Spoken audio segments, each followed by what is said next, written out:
Buenos días, jóvenes de la promoción 2020 del Colegio Divino Maestro Jesús. Quien les saluda, como siempre, el profesor César Leiva Torres del curso de Razonamiento Verbal. Esta semana ya, jóvenes, desarrollando el capítulo 3 del mes de noviembre, titulado Niveles de comprensión de textos. Como siempre, jóvenes, ¿no? Ya estamos aquí listos para poder desarrollar estos temas que son muy importantes para tu formación académica. Y como siempre, mandándoles un abrazo cordial a cada uno de ustedes y esperando, pues, ¿no?, que estemos superando poco a poco todos estos problemas que hemos tenido en este año 2020, ¿no?, con esto de la pandemia.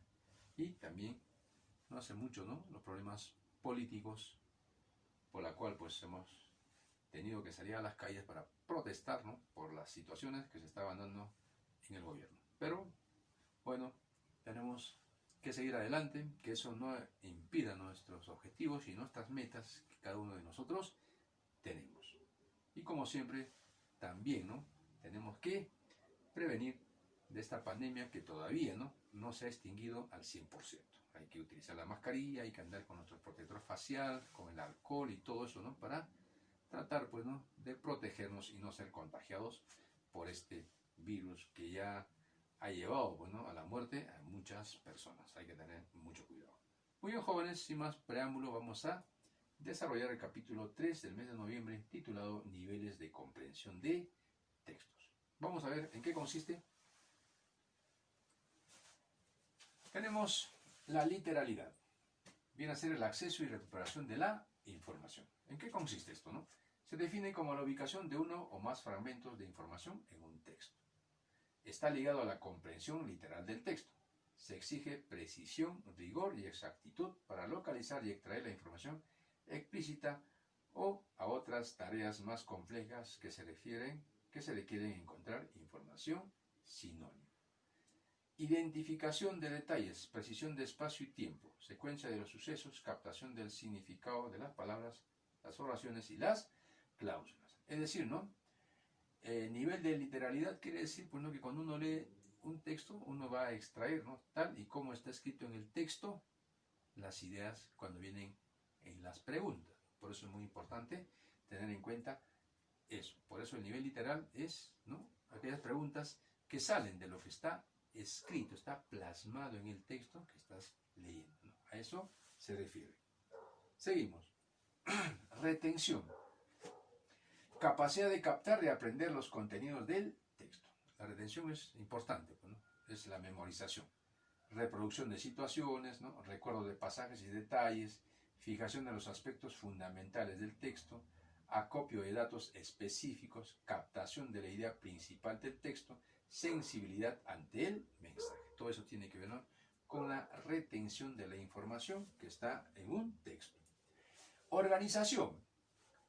Ordena los elementos y vinculaciones que se dan en el texto. Captación y establecimiento de relaciones, ¿no?, resumen y generalización, descubrimiento de la causa y efecto de los sucesos, establecimiento de comparaciones, identificación de personajes principales y secundarios, reordenamiento de una secuencia. Todo eso tiene que ver en la organización.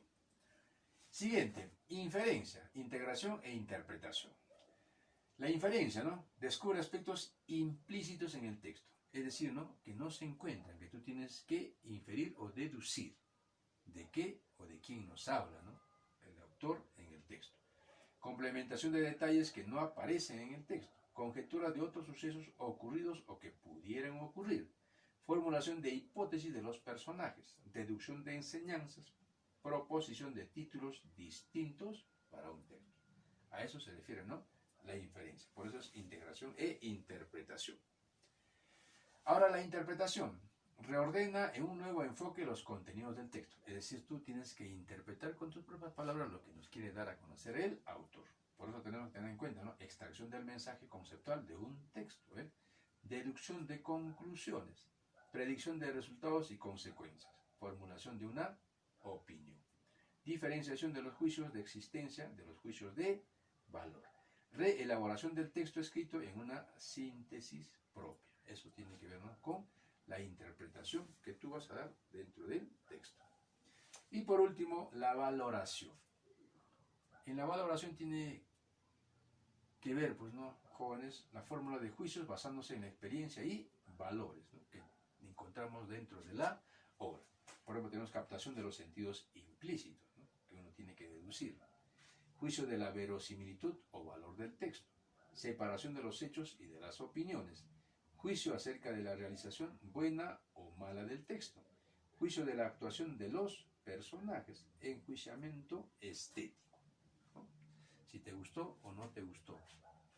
¿Por qué te gustó? ¿Por qué no te gustó una obra literaria? Esos son los juicios de valoración que tú tienes que dar una vez que hayas terminado, concluido de leer una obra literaria. Muy bien, ahora sí, pasamos a desarrollar el compendio. Saquen todo su compendio en la página 56. Niveles de comprensión de lectura. Muy bien, los niveles de realización de la lectura que identificamos son los siguientes, ¿no? Literalidad, retención, organización, inferencia, interpretación y valoración. Eso es el nivel literal, lo que acabamos, ¿no?, de ver. Muy bien, aplico lo comprendido. Dice, marca la alternativa correcta. Forma parte de los niveles de la lectura según PISA. Tenemos A, literal, B, inferencial, C, crítico, D, literal y no literal, E, todas son correctas. Entonces la alternativa acá correcta es la E, ¿no? Todas son correctas, porque todas forman parte de los niveles de lectura según PISA. 2. El nivel literal significa desarrollar las competencias de identificar el tema del texto, ubicación de fragmentos, localizar y extraer la información, identificar datos implícitos o recuperación de la información. Entonces acá la alternativa es la E, recuperación de la información. Nivel literal. ¿Qué proposición no corresponde a nivel literal? Fijación de los aspectos fundamentales del texto. B, acopio de datos específicos. C, identificación de las ideas principales del texto. D, reproducción de situaciones. E, precisión de espacio y tiempo. Acá dice que proposición no corresponde a nivel literal, es decir, todos corresponden menos la D, ¿no? Reproducción de situaciones. Alternativa D. Pregunta 4. Se relaciona con el propósito netamente inferencial, excepto, dice, ¿no? Complementación de detalles que no aparecen en el texto, tiene que ver, ¿no?, con el propósito inferencial. Conjetura de otros sucesos ocurridos o que pudieran ocurrir, también tiene que ver con el propósito netamente inferencial. Formulación de hipótesis de los personajes, también. Deducción de enseñanzas, también. Reconoce el tema principal o la intención del texto. Entonces eso, ¿no?, se relaciona con el propósito netamente inferencial, excepto, ¿no?, que reconoce el tema principal o la intención del texto. Entonces la alternativa E. Lee, los siguientes procesos corresponden al nivel no literal, excepto, dice, realizan comparaciones entre el texto y conocimientos previos. B, conjetura de otros sucesos ocurridos o que pudieron ocurrir. C, aplicación de principios o situaciones parecidas. D, juicio de la verosimilitud o valor del texto. E, todas son verdaderas. Entonces la pregunta dice, los siguientes procesos corresponden al nivel no literal, excepto. Entonces acá, todas, ¿no?, corresponden al nivel no literal, ¿no? Por lo tanto, la E, todas son verdaderas. Marca lo correcto respecto al nivel no literal. 1. Acceso y recuperación de la información. 2. Integración e interpretación del texto. 3. Reflexión y evaluación del texto. Entonces, aquí solamente corresponde al nivel no literal, ¿no?, la E. Solo 3 y 2, ¿no? 2 o 3, o solo 3 y 2, nada más. Controversias. La controversia de delimitación marítima entre Chile y Perú es un diferendo planteado por la República del Perú a la República de Chile sobre la soberanía de una zona marítima de aproximadamente 37.900 km² en el Océano Pacífico. Perú sostiene que la delimitación del límite marítimo entre ambos países está aún sin determinar, mientras Chile sostiene que no hay temas limítrofes pendientes entre ambos, afirmando que existen tratados internacionales vigentes sobre la materia.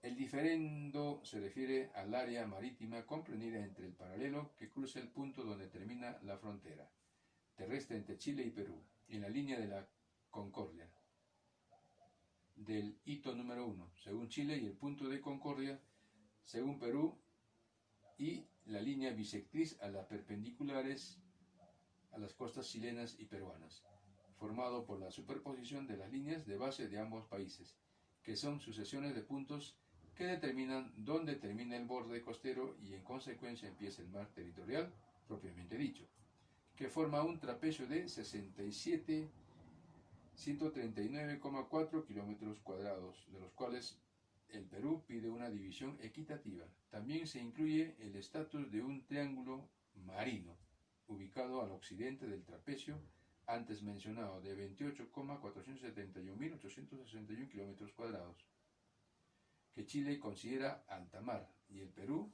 parte de su dominio marítimo, por la proyección de sus líneas de base rectas. La pregunta es, el asunto del texto corresponde a problemas sobre la frontera del Perú-Chile, el diferendo sobre el área marítima entre Perú y Chile, la controversia de delimitación marítima, problema fronterizo entre Perú y Chile, el desacuerdo sobre el área marítima. Entonces, el asunto del texto corresponde a el diferendo sobre el área marítima entre Perú y Chile. Alternativa B. 8. La querella se presenta en contra de Perú, Chile, la Corte de la Haya, Chile, Perú. Entonces, en contra de Chile, ¿no? 9. En este proceso que sostiene el Perú, el triángulo marino del trapecio es parte del dominio marítimo peruano, la soberanía de una zona marítima de aproximadamente 37.900 kilómetros cuadrados, el Perú pide una división equitativa de 38.000 kilómetros cuadrados, sostiene que no hay temas limítrofes pendientes, falta determinar el límite marítimo entre Perú y Chile. Entonces, en este proceso que sostiene el Perú, el triángulo marino del trapecio es parte del dominio marítimo peruano. Alternativa A. Siguiente texto, términos más usados, dice. Según el diccionario de frecuencias de las unidades lingüísticas del castellano, las 20 palabras más usadas del castellano suman un 37% de todo el léxico e incluyen conjunciones como y, preposiciones como de o en, y artículos como un, las, los o una. Más allá de estas evidencias, se observa algunos datos curiosos, como que por cada 2 millones de palabras aparecen 9.401 veces el término más y solo 1.891 su antagónico. También hay diferencias en los antónimos, todo, 4.389 y nada, 2.097. Otro término que llama la atención por su uso frecuente son vida, 2.293 y tiempo, 2.226. Además, mientras usamos el vocablo hombre, 1.965 veces por cada 2 millones de palabras, el término mujer aparece menos, 1.335 veces. En la misma muestra, lo contrario ocurre con madre, 1.209, más frecuente que padre, 1.027. Casa y mundo coinciden al estar presente 1.775 veces por cada 2 millones de palabras que usamos según este diccionario. La pregunta, ¿cuántas veces aparece el término menos? Aparece 1.891 veces, ¿no? Entonces la alternativa E. Muy bien, tomates milagrosos. Las personas que consumen más tomates tienen menos riesgo de sufrir un derrame cerebral por coágulos de sangre, según revela un estudio publicado en la revista Neurology. Estas hortalizas se asocian con un mayor nivel de licopeno, un potente antioxidante en la sangre de sus consumidores. Los investigadores de la Universidad Oriental de Finlandia cuantificaron el nivel de licopeno en la sangre de más de 1.000 hombres de entre 45 y 65 años. Además, realizaron un seguimiento de la salud de los participantes durante los siguientes 12 años. Los resultados mostraron que las personas con mayores niveles de licopeno tenían casi el 60% menos de posibilidades de sufrir un derrame cerebral de los que tenían niveles más bajos. Este estudio se suma a todas las evidencias de que una dieta rica en frutas y verduras previene las enfermedades cardiovasculares, afirma Jouni Karpi, uno de los autores. Los resultados apoyan la recomendación de consumir más de 5 porciones de fruta y verduras diarias. El licopeno, presente especialmente en el tomate y la sandía, se ha asociado también con un menor riesgo de padecer cáncer de pulmón y de próstata, y con un retraso en el envejecimiento celular. Pregunta, si una persona padece de próstata, ¿debe ir al médico antes de comer tomates?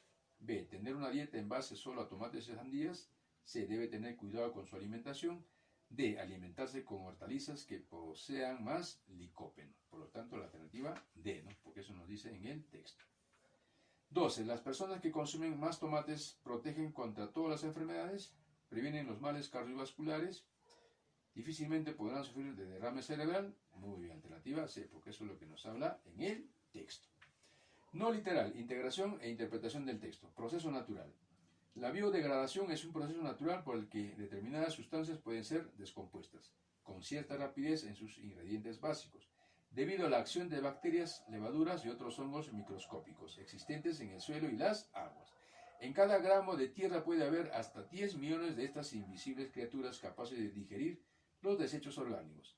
Gracias a su actividad metabólica, las dendritas son transformadas para que la naturaleza las vuelva a aprovechar. Se infiere del texto leído, dice, en el futuro se crearán bacterias cibernéticas. B, la tierra contiene elementos disolventes. C, la biodegradación es un proceso natural. Entonces, se infiere del texto, ¿no?, que la biodegradación es un proceso natural. Muy bien. Y por último, Roger Bacon. Bacon heredó de su maestro Roberto Grosset su afición a las ciencias y su inquietud por la metodología. En la edad de oro de la filosofía y tecnología escolástica, cuando prevalece en todas las escuelas el método racional deductivo y se desdeña la gran utilidad práctica del saber, Roger Bacon constituye una excepción notable. Dos ideas resultan especialmente revolucionarias a sus contemporáneos. La primera, su actitud antiliberal y anti-aristotélica, de que la ciencia debe ponerse al servicio de la vida práctica. La segunda, el hincapié en la experimentación como punto de partida para la ciencia, en detrimento de las autoridades científicas sin discusión y de la deducción como método universal del saber. Roger Bacon fustiga las lacras presentes en los intelectuales de su época. La ocultación de la propia ignorancia con la retórica y dialéctica verbales, la falta de inquietud científica que se refugia en lo dicho por los antiguos, los prejuicios que entorpecen el avance verdadero del saber. La pregunta, si Bacon tuviera la vocación de conocer el desarrollo tecnológico del mundo actual, probablemente afirmaría que tanto la deducción como la experimentación son los métodos del saber. Por lo tanto, la alternativa A. Muy bien, hijo. La práctica en casa, tienes ahí un textito, dos textos para que puedas desarrollar y luego para pasar al último tema titulado textos expositivos. Ya sabes, tanto tanto la diapositiva en tu cuaderno como el libro, así con lo que hemos desarrollado todo esto, lo presentas hasta el día viernes 6 de la tarde, hijo. Viernes 6 de la tarde, hay que ser responsables, por favor. Si tú presentas el día sábado, ya no te recibo, hijo. Y tampoco te molestes en mandar. Por favor, hay que practicar el valor de la responsabilidad. Muy bien, jóvenes alumnos de la promoción, esto ha sido todo por hoy. Nos estaremos encontrando en la próxima clase. Nos vemos, jóvenes. Chao, cuídense bastante.